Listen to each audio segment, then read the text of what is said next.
We'll get an update on what we the people can do to help save our teetering nation, and we'll delve into some really serious issues about why we're teetering in the first place with Dr. Naomi Wolf on this episode of United Patriots Uprising with Gary Benford. I'm your host, Gary Benford. Thanks for joining us. You can find this podcast on radioinfluence.com, wherever you get your favorite podcasts. You also can find the video version on YouTube, Rumble, Conservative Television of America. In either choice, please subscribe, hit that notification button so when the podcast comes, you'll get it. And leave us a comment, a rating, a review. Let us know what you think, and be sure to tell your friends about the show. Well, I really love having Naomi on because what always ends up happening is we're talking about a world-renowned feminist who was the darling of the left that got canceled by the left. And when she got canceled by the left, it led to her to talking to the only people that would listen to her anymore, Christians and conservatives, and she started to see life from another point of view. So, very interesting dialogue, and this one I think you're going to really find interesting because she is going to tell you a lot of what is wrong with this nation and what we can do to fix it. So are you ready? Well, let's get into it. She's a professor, columnist, public speaker, and best-selling author who doesn't just comment on the problems in America and in the world, but looks for solutions to solve them. She's the co-founder and CEO of dailyclout.io. I welcome back to the show, Dr. Naomi Wolf. Naomi, Thanks. How are you? I'm good. Thanks so much for having me back. I'm welcome to have you back. This is the first time you're on my video podcast, which started in January. You were on 3 times on the audio podcast. I thank you for that. And I really appreciate you coming on because you know a lot of things and can tell people a lot of things that a lot of the people that would listen to my show really wouldn't know about. So let's start here. You have a new venture. Tell us about it and why this is very important for we the people.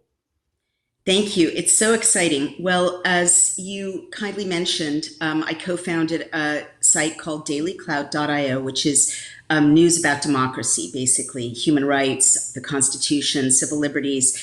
And as a former political consultant to the Clinton administration and to the Vice President Gore at that time, I knew that the people were left out of the legislative process in many ways. So we launched BillCam, which allows anyone to seek and find and share on social networks federal bills, state or federal bills. And that was amazing. But our newest venture, which launched just this week, is called Legisector. And it's at legisector.com. It's absolutely revolutionary, if I may say so myself. People who have seen it are saying, oh my God, this is amazing. This is revolutionary. And what it does basically is that whatever your issue is, if you're a hedge fund manager, bills and laws related to finance. If you're a real estate broker, bills and laws related to real estate infrastructure. If you're a concerned parent, bills and laws related to education. If you're in an advocacy group around family issues or pro-life or reproductive rights, bills and laws related to those issues. If you care about the border, bills and laws related to those issues in real time, live, socially shareable, and updated constantly in real time. You can see exactly where the bills are in the process. You can advance good bills, stop bad bills from your phone, from your desktop. And it's a custom portal that is just yours, whatever your issue is. I hear you. Now, before my listening audience cut you off because they heard 2 names. They heard Bill Bubba Clinton and they heard Al Gore. And they're like, why does he have this woman on the show? Well, you used to be a darling of the left, but that's kind of changed, right? So tell people where you are right now and how you got there. Sure. Well, let me just remind people that all of our political parties have changed a lot since 1996 and 2000. And I used to be a Democrat, and I'm an independent now. I walked away. I don't think the RNC is the solution. I don't think the DNC is the solution. I think the Constitution and an informed electorate is the solution. But I did consult the Clinton campaign, and I consulted Vice President Gore because at that time I thought that was the best solution for the country for a lot of reasons. The Democratic Party is unrecognizable to me now. It's become, I consider myself a classical liberal, which means I have a lot in common with all of my new conservative friends, human rights, privacy, choice of, personal choices, dignity. The current Democratic Party is a Marxist party that is trying to open our borders, destroy our culture, groom our children, and create a kind of an Orwellian dystopia. That said, as I said a minute ago, I don't think the RNC is the answer. I'm very interested in populist nationalist movements like the MAGA movement. And I think that I promise I'll pause, but I think we're in such an interesting time because populist nationalists on the right, like MAGA, and grassroots, like freedom lovers, from the left, are actually coming together and realizing they have a lot more in common than they thought, and they need each other to fight against the real enemies, who are the oligarchs. See, and that's what I think has been, to me, the eye-opener in America, which I have been trying to tell people going back into the early 2000s, that what you're seeing now, you're seeing the MAGA movement and Donald Trump being ganged up on by the Republican establishment and the Democrats, because basically, wouldn't you say they're all globalists? Totally. None of them want him in. And none of them want, this is true in Europe as well. The globalists on the left and the right, like the Tories, don't want a real grassroots anti-globalist movement, like Nigel Farage, right? Whom I used to think was a horrible harbinger of doom. Now I'm like, yeah, people need their sovereignty back. Yes, the European Union is a horrible idea.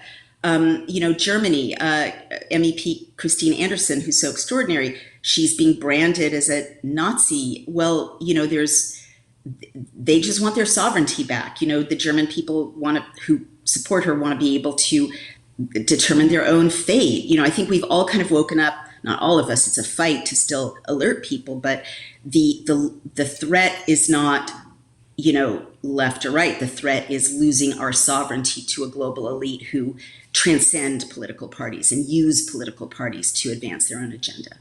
Right. Amen. Now that you have everybody's attention, the people are saying, Naomi, I get it. I hear you, but I'm having no success with my liberal friends. How did you find your way out? Why is it you see it? They don't. Please help me. My head's exploding. The country is falling apart. What can we do? How did you make it out? Please give us the secret. How did I make it out? Well, it wasn't intentional. I was ejected. I reported accurately in 2021 on Twitter that women were experiencing menstrual symptoms upon receiving the mRNA injection.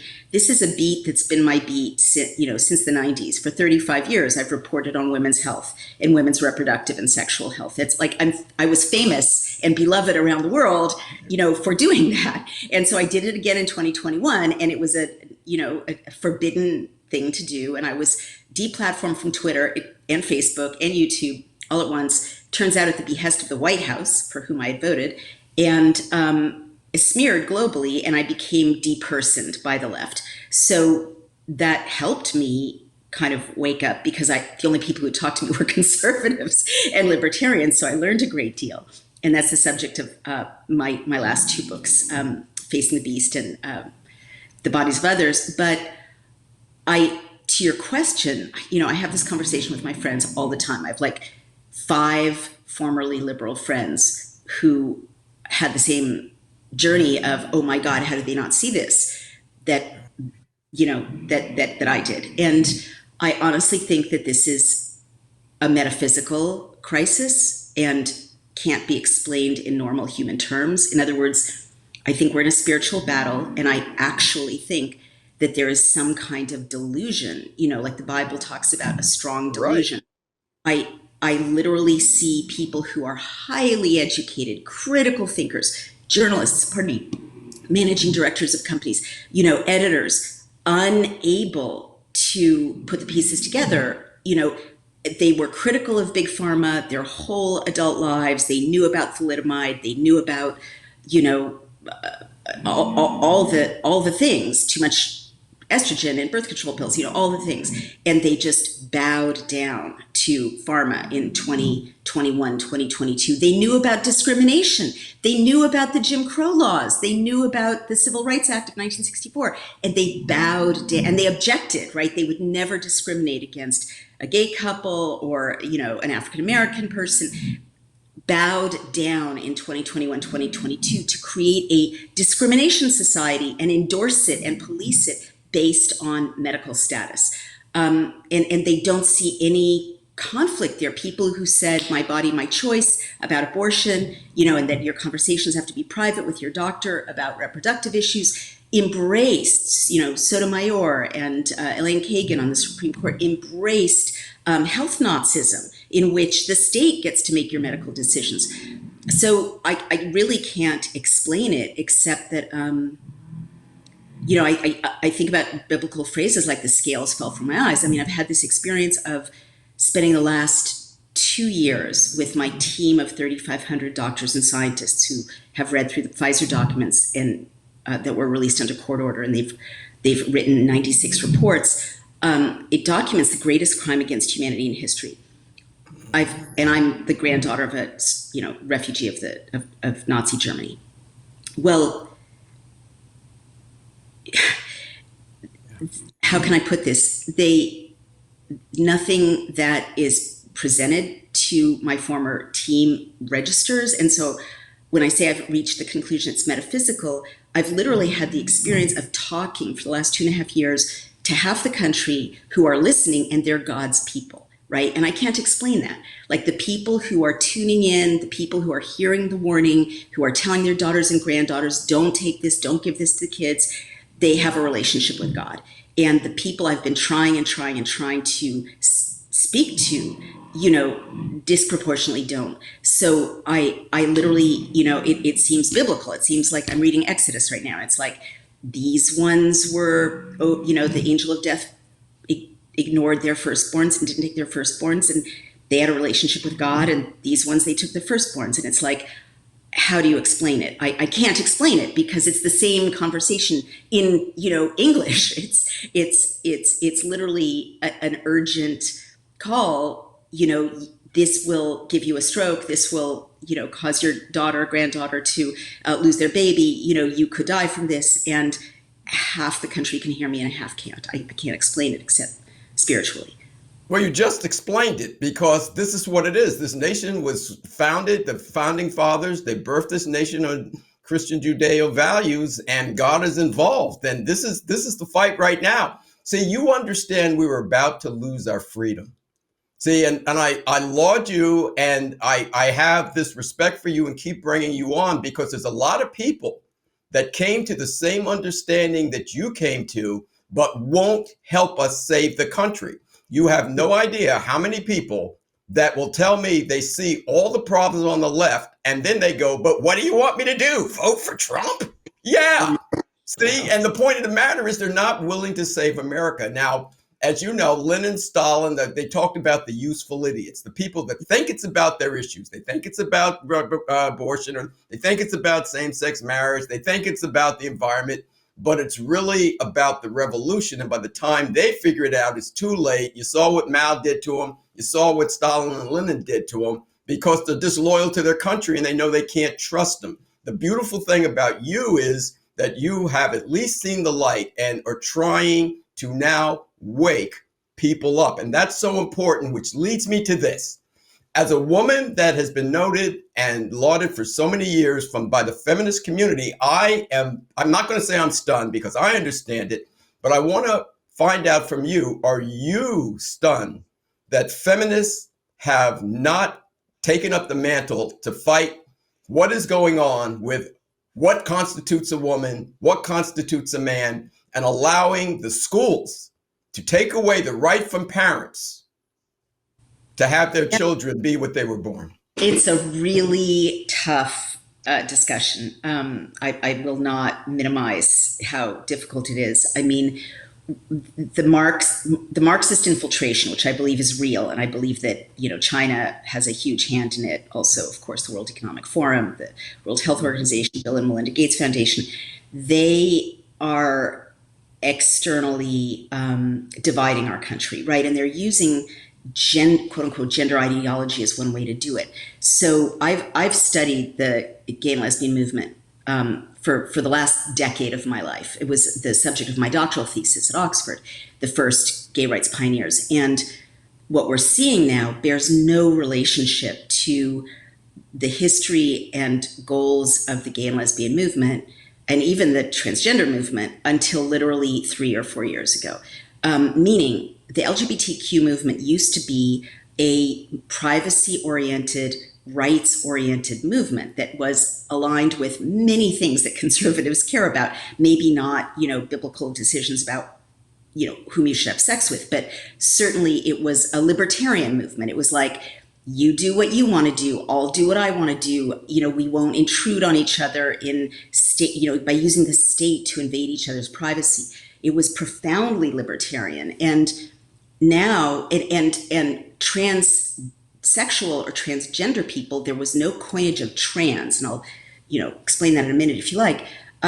They didn't want to ruin or invade or impose on women. They, overwhelmingly that culture respected femininity and admired femininity and wanted to kind of be part of femininity, right? So I've never, until the last few years, seen these dramatic conflicts where this man who calls himself a woman is, taking off his clothes in front of a 12-year-old in a restroom, or this aggressive anti-libertarian, I need to use your bathroom, you need to call me by these words. It's a new thing, and I think it's manufactured, honestly. And unfortunately, the Marxists have been so successful because people in the liberal/leftist world are so scared of being called racist, sexist, or transphobic that they don't dare anymore say common sense things like school is not the place to talk about sexuality unless it's, kids need to talk about sexuality with their parents or with a counselor that their parent chooses. If that child is confused about gender identity, that's a parent issue.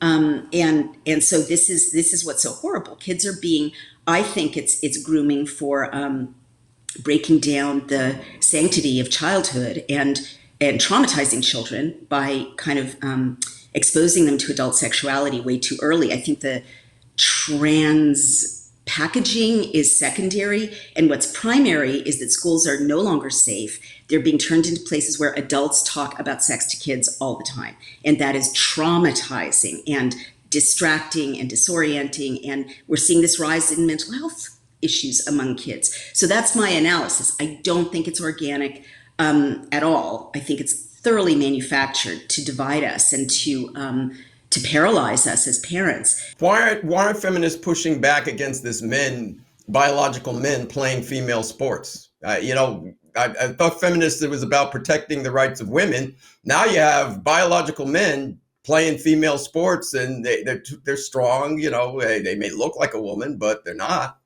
Right. I mean, talk about trauma. So what's the intention of this? Again, I think it's to traumatize the next generation. Imagine being a 90-pound 12-year-old girl, and your soccer team or whatever has a 150-pound 13-year-old boy. I mean, dressed as a girl or who thinks he's a girl or whatever. Why? I mean, it took me a really long time to speak out. And one reason people are scared to speak out is the minute you address these issues, you get really scary harassment. And it's by AI.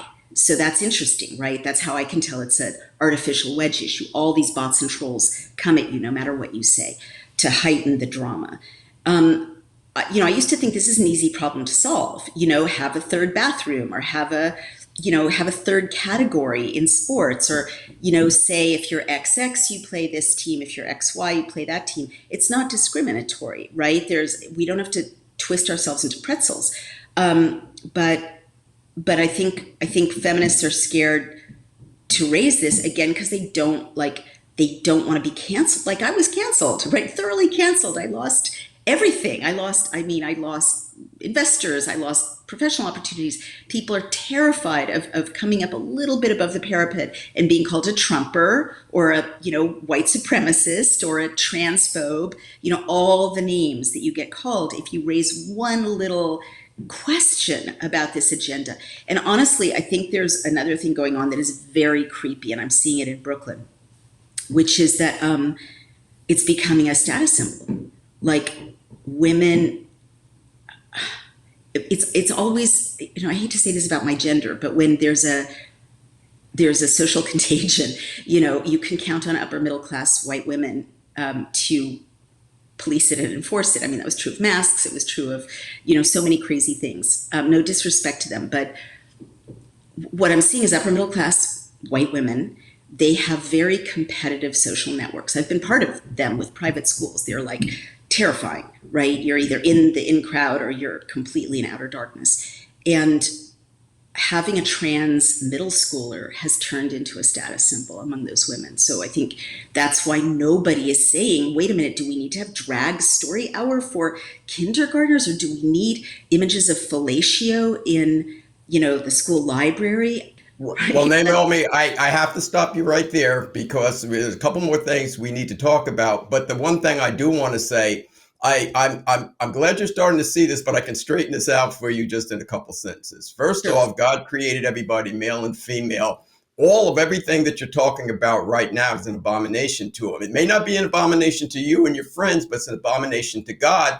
And because of that, if you saw the 10 Commandments at the end, Charlton Heston comes down from the mountain with the 10 Commandments, and he says, who's on the side of the Lord? Come up here on the mountain. The rest of you stay down there. He threw the tablets down, and God destroyed them. This is where we are in America right now, my dear. What is going on right now? God is going to save this country. And the only way he can save us from communism is to make people understand if you keep going down this rabbit hole, that's where you're going to end up. You're going to end up with a godless communist country.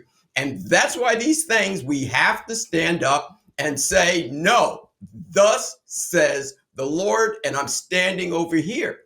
And that's really where we are. That's really where we are. And that's why you're seeing all this stuff. Norma McCorvey was just one person that wanted to make a choice. Look at where it is now. Now they want to do infanticide. They want to kill the baby even after it's born, after 9 months. Look at where it was. Okay, a guy wants to marry a guy. Look at where it is now. This is what happens. This is what happens when what God calls evil is allowed to just fester. And it'll just keep getting worse and worse and worse and worse until you're back into Sodom and Gomorrah. And then he has to destroy the nation. That's what this is all about. We're trying to save the nation. Please help us. So this is an interesting moment because many of my conservative friends say, like, what's wrong with liberals? This is one of those places where we just don't align, right? I mean, I feel like I agree with you about infanticide. I agree with you about the cheapening of life through mass abortion, right? Even though I support abortion rights in the first month or two, right? I do, because I can't figure out how to have women have equality otherwise, but that's another argument. But when it comes, I think many people are terrified of a conservative presidency because they're afraid that we will become a nation that prosecutes gay men and lesbians the way that other countries do. And I guess what I would say is, I think God, homosexuality is not in the 10 Commandments, respectfully.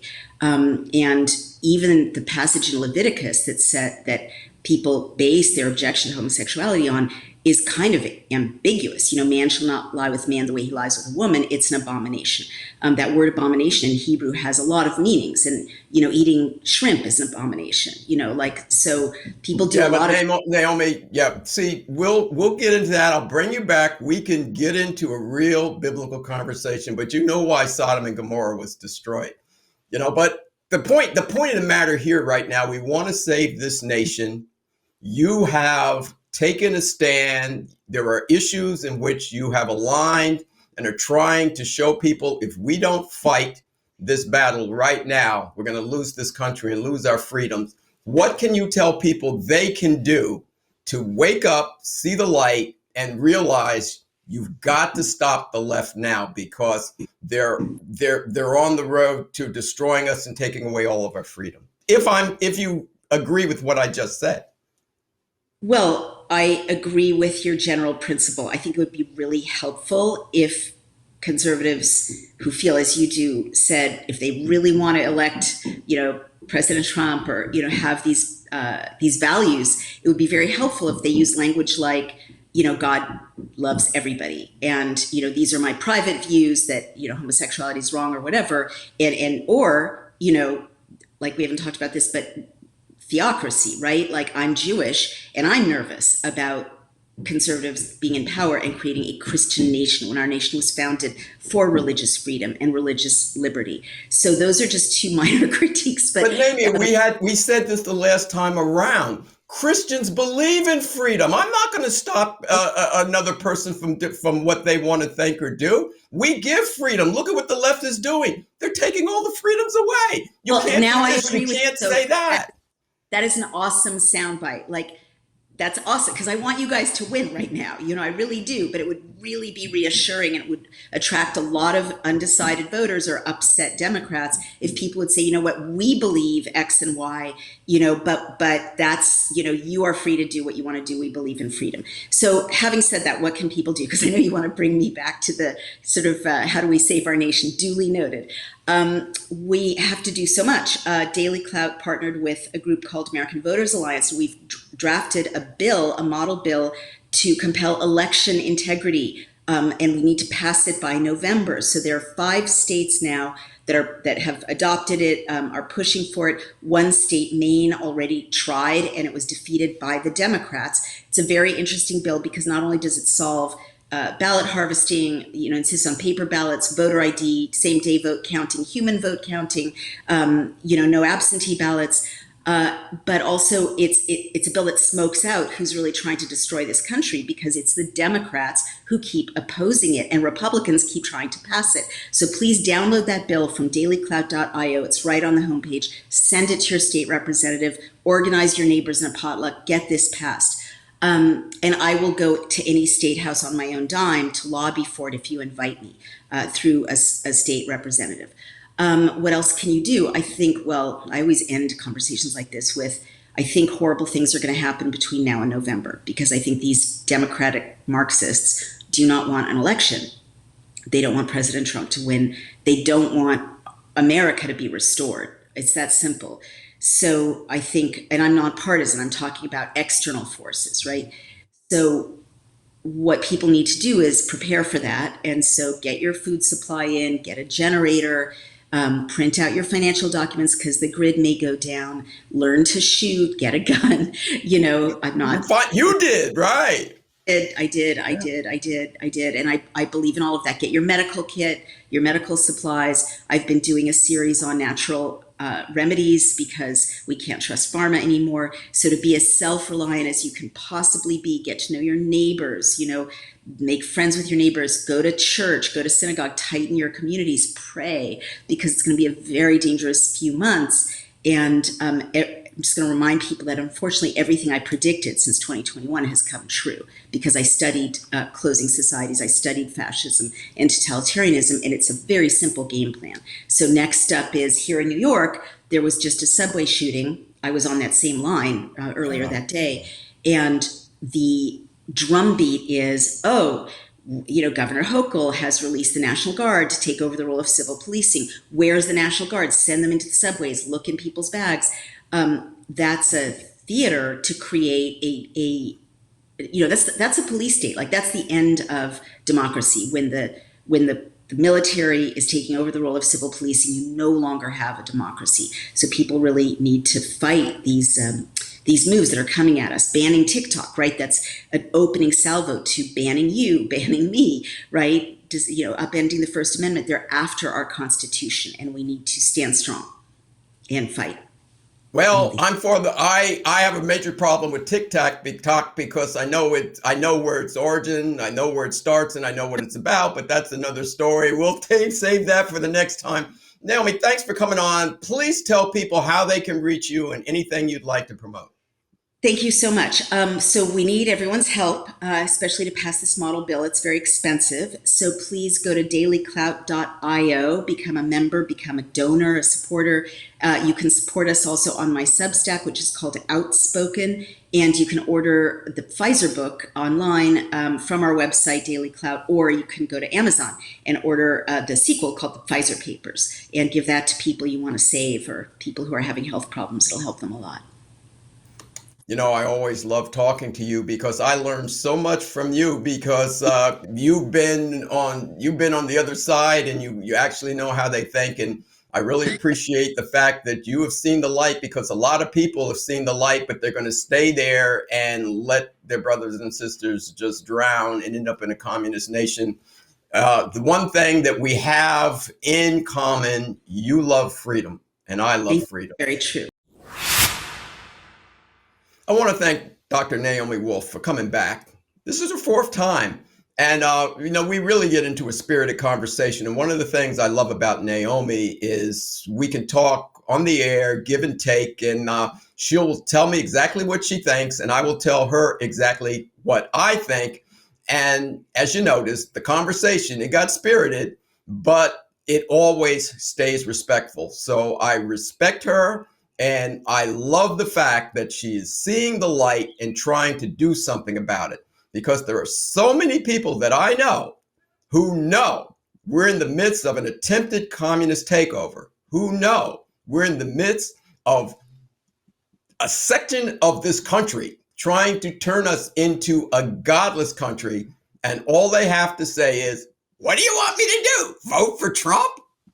So thank you, Naomi, for who you are, what you've learned, and what you're doing. Keep up the good fight, because we need more like you who are willing to stand up right now and say, I don't necessarily agree with everything that you Christians and you conservatives believe, but I understand if I want a free country right now, I have to side with you. So once again, thank you very much for who you are, and keep up the good fight.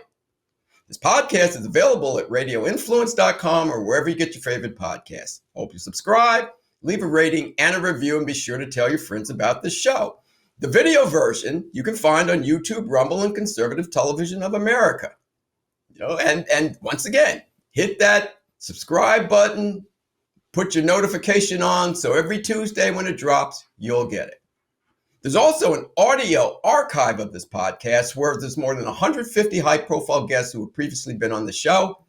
And I think you'll really, really enjoy listening to some of these people. They're the likes of Dr. Ben Carson, Will Witt, Monica Crowley, Carrie Lake, David Horowitz, Michael Loftus, Judge Janine Pirro, Pastor Jack Hibbs, Brigitte Gabriel, Dick Morris. It goes on and on. Brandon Tatum, Carol Swain. So we hope you'll check that out too.